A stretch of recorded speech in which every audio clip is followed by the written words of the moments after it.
Girl, I am unemployed, girl. I don't got no job, girl. I don't got nothing to do in my life every day, girl. I'm not running to corporate office every day, girl. I don't have to get in the traffic every day, girl. I don't have to rush and get up early every day, girl. I don't have to go to sleep at a certain time, girl. Girl, I feel so free, girl, and broke. At the same time, because, girl, how am I going to pay my rent in April, girl?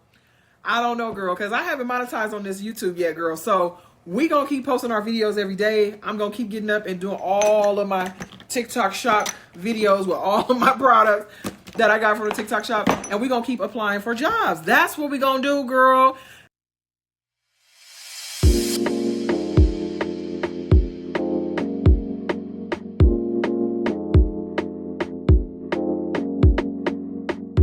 Let me tell you something.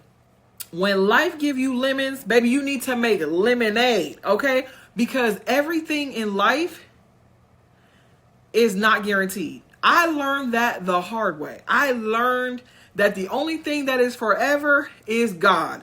The second thing that is forever is motherhood. You gonna always be a mother. If you ever had a baby in your womb, if you ever had a seed grow in your womb, you are a mother. It does not matter if that baby is walking, breathing, talking. You are a mother. Always and forever. That is something that you're going to always be. That is forever. Okay? That is what I have learned. Baby, I thought marriage was forever. I thought getting all these college degrees was going to guarantee that I was going to always have a job, that I was going to always be employed, that I was going to have retirement and pension and blah, blah, blah, blah, blah. Bull. That is all a myth. That is all a lie. Baby, there's no such thing as job security, relationship security, housing security. Baby, I have learned in the last 5 years, the only thing that you can depend on is God. Okay? God is the only one that you can depend on. Okay?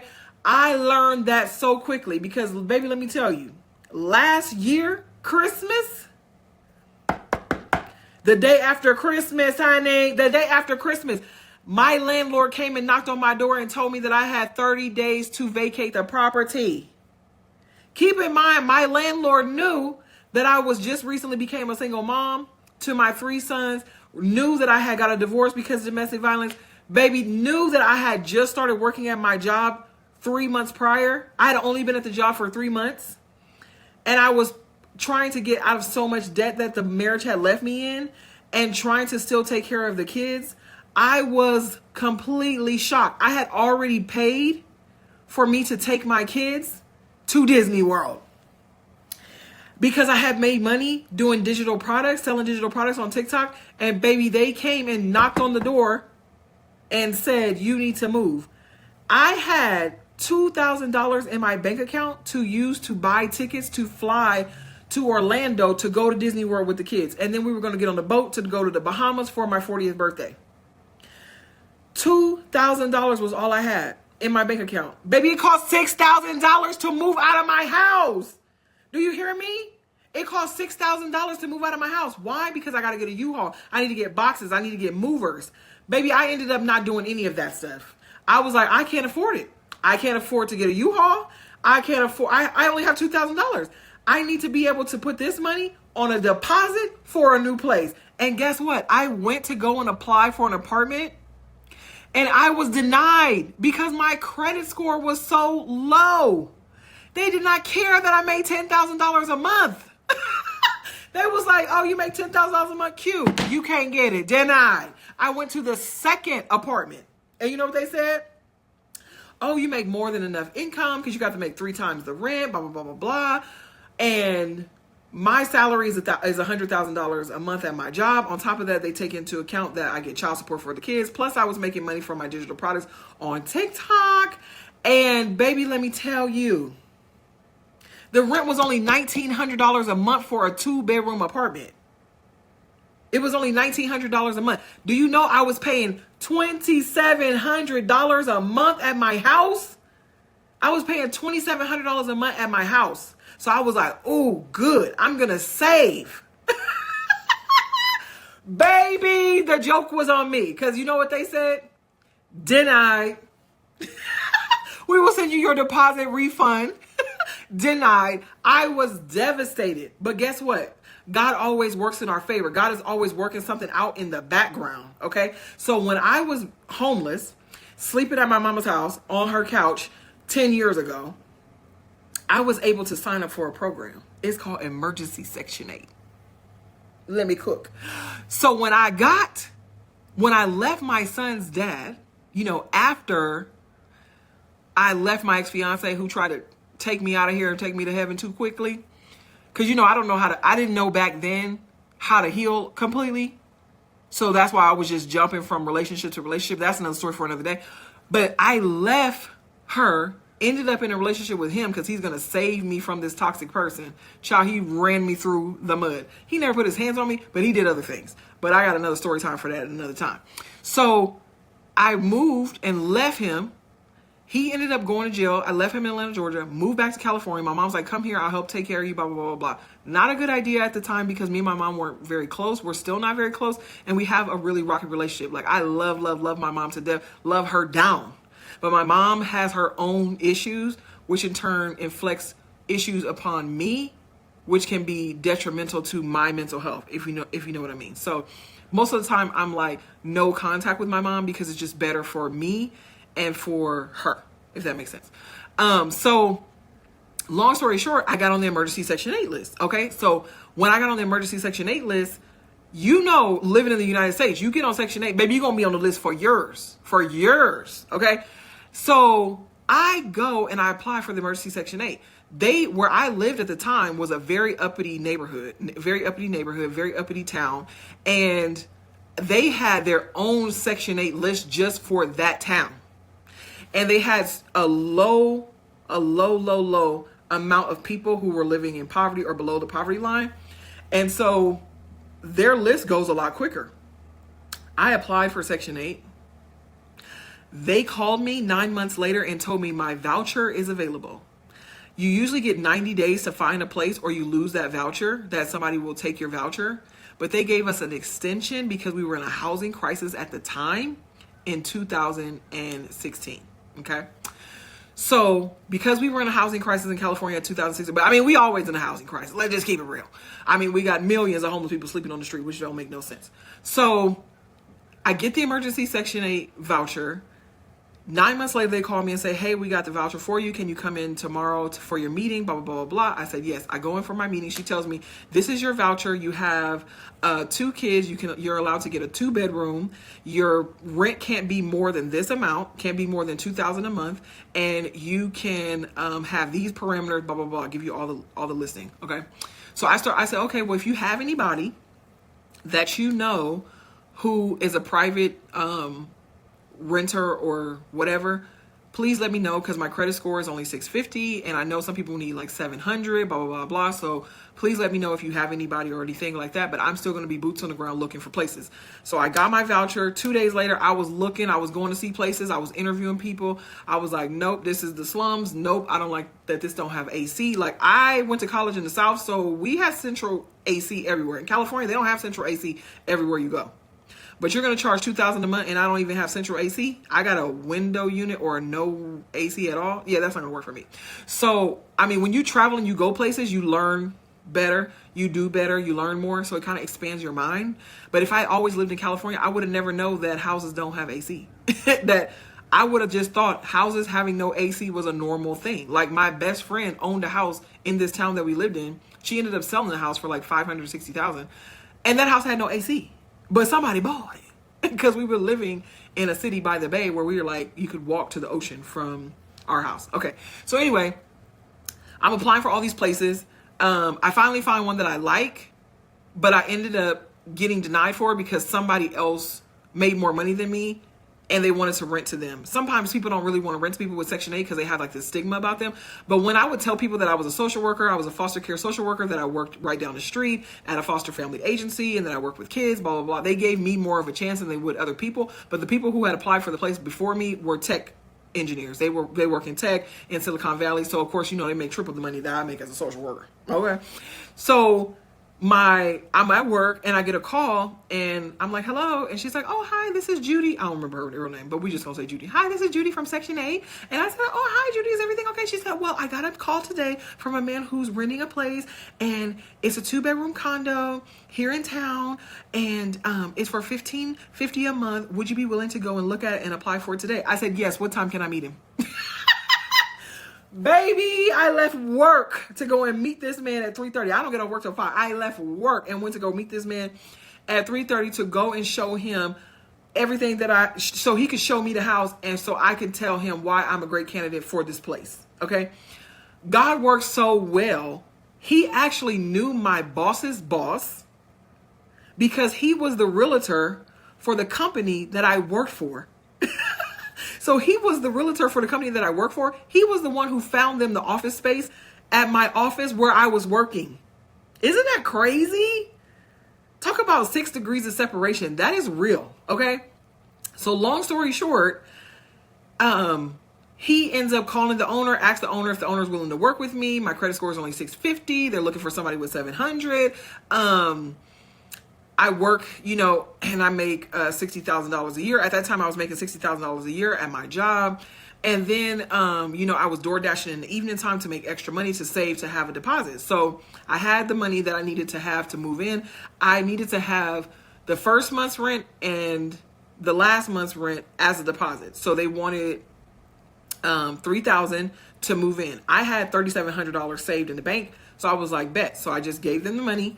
Then I got approved. I moved in. He said, I'm going to meet you. I met with him on December 10th. Baby, he gave me the keys on December 13th. And I moved in December 15th. And let me talk about the power of prayer. I had prayed and told God that I needed to move out of my mother's house because I just couldn't take the emotional abuse anymore. And I needed to get out of that situation because it was very uncomfortable. It was messing with my mental health. It was causing me so many panic attacks, anxiety, all these things. And it was hard for me to work. It was just hard all around, period. And I said, I want to be moved into my new place before Christmas. I want to be able to live in my own place, blah, blah, blah, blah, blah. I want to have Christmas morning with my kids. I don't care if we don't got no furniture. I don't care.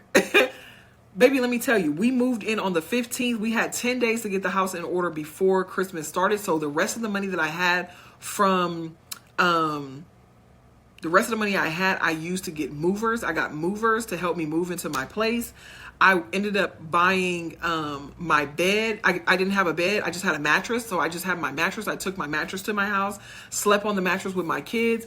And then the first thing I did was put their room together. So when I got my income tax, the first thing I did was I went and bought them a bedroom set and a dresser, bought that for them, and then put everything up in there for them. Then my grandma wanted to bless me with helping me to buy my bed.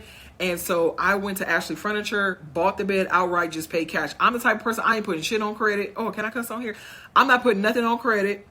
I'm not getting no credit cards. I'm not doing none of that. I'm just going to pay outright. That's just who I am. I'm just like the cash queen. That's what they call me. I'm just going to pay for it outright because I don't want no extra bills. I already got to deal with everyday life bills. I just don't want to deal with that. My son's dad actually came and helped me move into the place because after I left him in Atlanta, he followed me here a year later, trying to be family, trying to get married, all this other stuff. I was like, no. I am setting healthy boundaries. We can be a family. We can co-parent. We can do all these things, but we're not going to be together. We're not going to be spending the night at each other's house. None of that stuff. So long story short, we moved into our place, and that's how amazing God is. So when I got married to my ex-wife, I had my voucher still. I still had my voucher. So when we moved into our house that we lived in, that I just moved out of last year, we moved into that house in 2019 and I used my voucher there. So when we moved in, my voucher came with us. The rent on the house was $2,500 a month, but we only had to pay $700 because they go based off your income. She was working at a job part-time, like 35 hours a week. And I was not working. I was a stay-at-home mom. I had ended up leaving my job at the foster care agency, went out on mental health leave, stress leave, whatever. They took my doctor took me off for 9 months. And then after those 9 months, I just decided to resign because we had decided that I was going to get pregnant, have a baby, and that I was going to stay home with the kids. So that's what we did. On top of that, we were foster parents, so we had foster kids in the home. So I was taking care of them too. Because when you have foster kids, you have to have at least one parent at home because they have a lot of trauma. So you have to like go to the school, get them. They have therapy, they have appointments, they have all these things. And it's really hard to be a foster parent if you and your partner both work full time. Like, who's going to be the one always running up to the school to help with the kids and their behaviors and all that type of stuff? Who's going to be the one to take them to their visits, to visit their parents, all that stuff? Because the visits usually have to be done before 5. So if you're working 9 to 5, you're not going to be able to take them to these things. So anyway, so she was working full time and I was doing that. So when I started working at my job, so 2019, so 2016, I got the voucher. 2019, we moved into the house with the voucher. 2021, December, I left after the domestic violence situation, the arrest and all that stuff. Okay, I left, but I stayed in the house. That person moved out because I had a restraining order. Then in 2023, the landlord came to me and told me that I had to move out. But remember, I had got that job 3 months prior. I was now making $100,000 a year from my salary. And with a family of 4 in California, you cannot make more than $110,000 a year. I was over income with that, with my job, with my child support, and my TikTok. So I was making too much money. So I couldn't keep the voucher, which is fine. So I gave the voucher up. They give you like 6 months transition or whatever.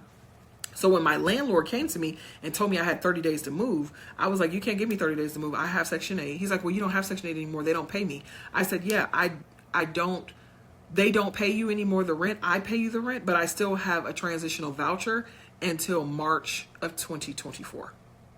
And they were like, oh, okay. So are you going to be able to move out in 30 days? No.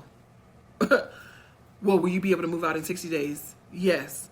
Now, the way I move, I already knew that I was going to be gone before January 31st. Like, they told me they wanted me to be gone by January 31st. I already knew I was going to be gone before January 31st because I have a God who always has my back. And he always got things going on in the background that I don't know about. But I'm also very delusional. Like, I just have this delusional mindset that everything's going to work out the way it's supposed to. And I don't know why. I'm just very optimistic. I just think like that.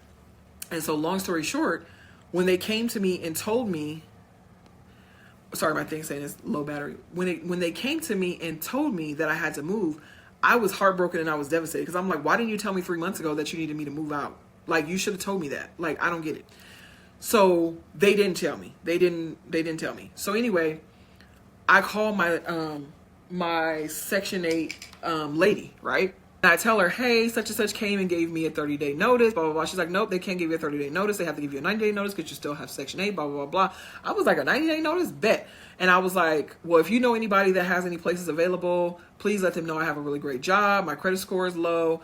At this time, it's under 600. And I was like, I'm going to be applying for places, blah, blah, blah, blah. And I had my mom living with me at the time because she just needed somewhere to stay that was, safe and all that type of stuff for her. But I knew when I moved, I wasn't going to be able to take her with me because I wasn't going to be able to afford to pay for a 3-bedroom. Because by this time, when I'm looking for places to move in 2024, it's 2024. I mean, it's 2023. I'm sorry. In 2023, I'm looking for places like 3 bedrooms and stuff like that. It's like $3,000, $3,200 a month for a 3-bedroom in California. I know that I can't afford that. So I'm not, because I can afford it, but I know that my income would be stretched. So it's not even worth no guarantee. You know what I'm saying? Because like money online is not guaranteed. Like 1 month you might make, $2,000. The next month you might make $5,000. The next month you might make $1,000. The next month you might make another $5,000. The next month you might make $2,000. So it's not consistent. So it's like I can't get a place based off money that I know is not guaranteed. Even though now I know 9 to 5 is not guaranteed too. Okay, so then after that, she says, well, I'm going to call around and see if I know anybody. I was like, okay, perfect. So I was telling my mom, I was like, I'm just so frustrated. I don't know what to do. She's like, don't worry about it. Everything's going to work out for you. Everything always works out for you. Everything's going to be fine. I was like, okay. And so I was just praying every day. I was so sad. I was like, man, I got to find a place. So I was going and applying for these places and I kept getting denied. So I applied for 3 places. I got denied for all those places. So then I get a call And she's like, hey, this is Wendy from Section 8, blah, blah, blah, blah. And I said, hey, Wendy, how are you? She's like, oh, I wanted to call you and let you know that I just got a call from a gentleman. He's looking to rent out his condo. She said it's right across the street from where you currently live. And it's a 2-bedroom, 2-bath. It is upstairs, though, and I know you didn't want to upstairs. Baby, I'm so glad I got it upstairs because, baby, do you see all this natural light? This is natural light coming through the windows in my condo, like the sun, okay? So I was like, okay, I'll talk to him. So I called him and I said, oh, hey, I got a call from Wendy at Section 8. I recently transitioned off of Section 8 because I make over income with my new job, blah, blah, blah, blah, blah. I was calling to see if you wanted to meet with me so that I can rent your place. I said, I'm very reliable. I pay my rent on time, blah, blah, blah, blah. My landlord will give you a really great reference for me and blah, blah, blah. He's like, yeah, can you meet me tomorrow? Absolutely. Keep in mind, tomorrow is a Saturday, but I'm going to go and meet this man. So I go and I meet him. He says, oh, would you like to take the application with you? No, I want to fill it out right now. So then I said, well, let me know when you want me to, he said, I'm going to send you the paperwork for the background check. You fill it out and everything like that. He was like, and then once you fill out the stuff for the background check, I was like, well, you know, I'm a mental health social worker. I work with elderly patients and kids and stuff like that. I was like, I'm going to pass the background check. He was like, oh, okay, well, then there's no worries. So, so then he said, once the background check comes back, then I will let you know where to send the deposit. I was like, okay. So, he let me know that the background check came back. He asked me for 2 references. I gave him the girl from, the lady from Section 8, and then I gave him my best friend. And then I gave him my landlord as well. And so he was able to call all of them or whatever. And then he was like, and then I messaged him Tuesday and I said, hey, just wanted to follow up with you to see where I send the deposit. Because, you know, I just already know, just like, I got this place. Like, that's just how delusional I am. I'm just keeping it real. So I was like, he was like, oh, well, I have to let you know on Thursday because I also promised another agency that I'm working with that they can put a person in here and they can have this place if they have the person, you know, ready and everything like that. And I said, okay, well, no problems. And so I said, well, I'll just follow up with you on Thursday or Friday. He said, okay. So I get off the phone with him and I was like, Lord, do your thing. That's how I talk to Jesus. I say, Lord, do your thing, because you already know me and the boys need this place. This is perfect for us. It's right across the street, blah, blah, blah, blah. I had already came and seen it, loved it. I didn't like the tile in my bathroom, but who cares about minor things like that when you're about to be living on the street in your car? Okay. So I said, okay, I'm going to go ahead and call him. But I was like, wanted to call him at like 8 o'clock in the morning. But I was like, I'm not going to call him yet. I'm going to wait till my lunch break. So I waited till my lunch break. So I called at 12 and I called him. He didn't answer. So then I texted him and I said, hey, I just wanted to follow up with you to see if you wanted me to send the deposit today. Or if you heard from your other tenant that you were thinking about doing it. He was like, oh, if you can send the deposit today, the place is yours. I can meet you tomorrow morning to do the final walkthrough and give you and we can set up to give you the keys, blah, blah, blah, blah, blah. So the day after Christmas, keep in mind, let me cook. Day after Christmas, which is December 26, 2023, the landlord tells me I have 30 days to leave. January 10th, Wendy calls me and tells me that she has this man. Now, keep in mind, on January 2nd, I already went and started applying for apartments. Got denied for all the apartments I applied for. Then I went to 2 other places that Wendy told me to go to. I checked those out. I didn't like 2 of them. Then one of them, I thought about applying for it, but then I was like, I don't know. And then I was like, maybe I should tomorrow, but I took the application, but I wasn't like gung-ho on it right then because it smelled moldy in there, and I don't need no problems with my kids. So then she called me on the 10th and said, hey, this landlord got this, blah, blah, blah, blah, blah. Okay. So the landlord tells me he has this or whatever. So I go and meet him the next day, which is a Saturday, right?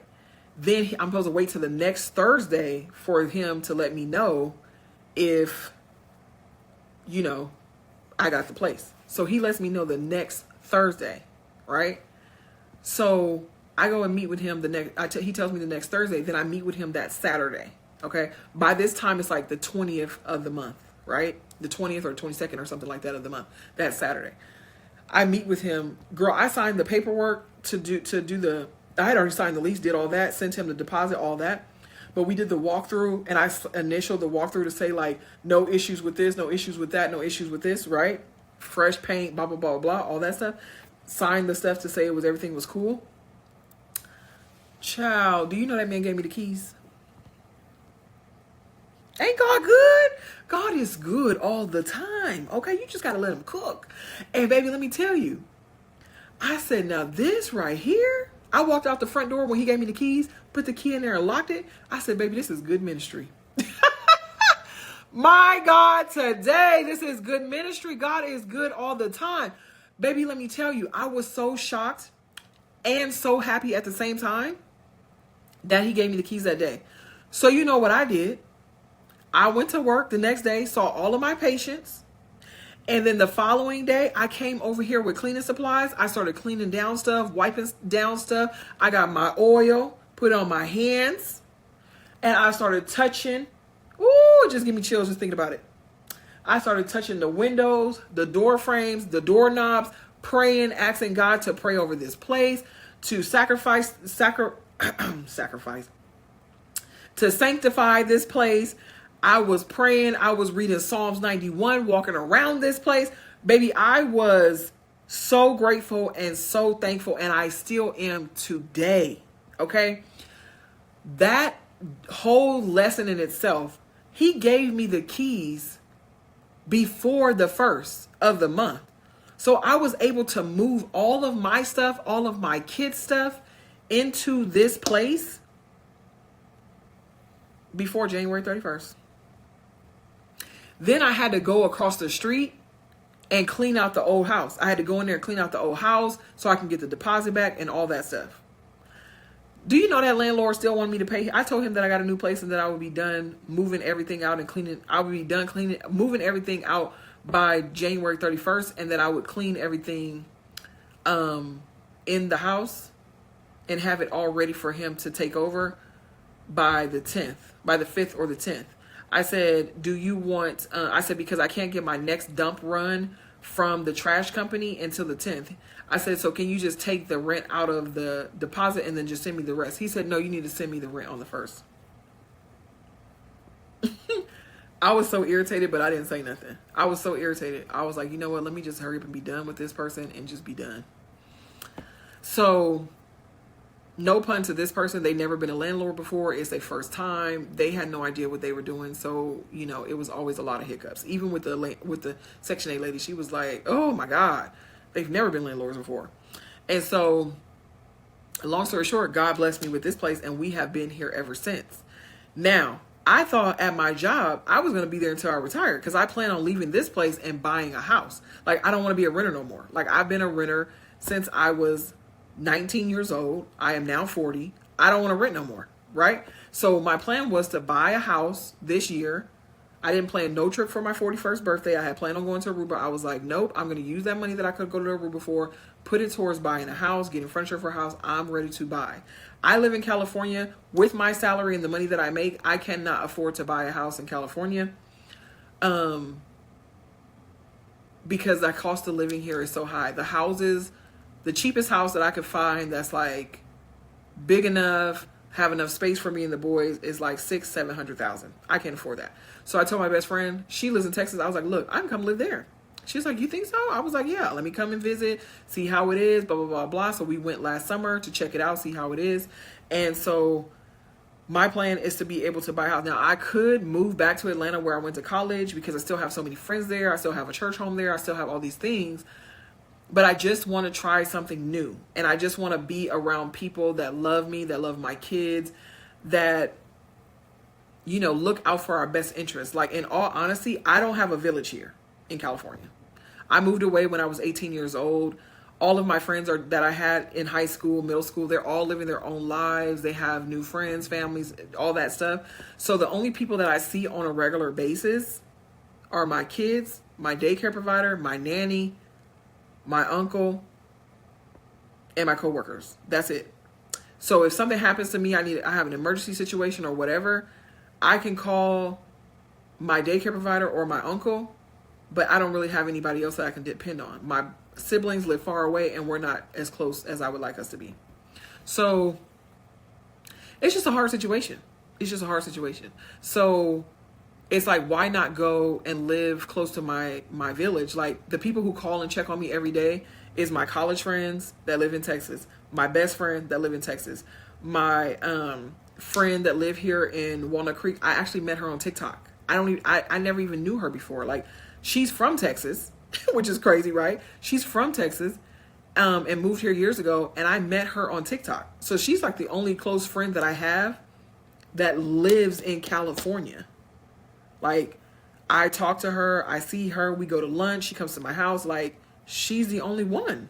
So it's like, and we can always visit each other, or, you know, FaceTime or whatever. So it's just like, or when she comes to visit her family in Texas, I can always see her. Or when we come back to visit my uncle, we can always see, like, it's just, I don't know. That's just my idea. If it's supposed to happen, God is going to make it happen, and I'm just going to trust the process. But in the meantime, in between time, I want you guys to know that nothing is forever except God. God is always going to be forever. Motherhood is always going to be forever. Fatherhood is always going to be forever. You being with your spouse for the rest of your life is not 100% guaranteed. It's just not. I'm just going to keep it real with you. Us being with our kids is honestly not even guaranteed, because anything can happen to our kids. Anything can happen to us. Like, the only thing that you can always depend on, that's always going to be there no matter what, is God. I pray that God continues to cover us, cover my kids, cover your spouse, cover your family. Keep them close to Him, and never let any hurt, harm, or danger come to them or come to us. And I ask that He just continues to watch over us, continue to bless us, continue to keep us. And if He never does anything else for us in our life, He has already done enough. And I am so blessed to have you guys as my community, and I am so blessed to have God as the light and the way. I hope you guys have an amazing day. Always remember, even in your weakest moments, God is amazing. Keep going after your dreams. Keep praying. Keep putting God first. Keep letting yourself live the life that God has for you. Stop trying to keep up with the Joneses. Stop trying to be a part of everything and everybody, because everything and everybody is not for you. Keep your morals, keep your faith, and continue to prosper in this life. And I love you guys, and I will see you in the next video. If you are new here and you have not followed me or you have not subscribed, please do. I'm Zuri Star, and I can be found on YouTube under Healing with Zuri Star. My fitness page is Z Star Fit Life, and you can find me on TikTok under Healing with Zuri Star too, and on Instagram. I love you guys, and I will see you in the next video.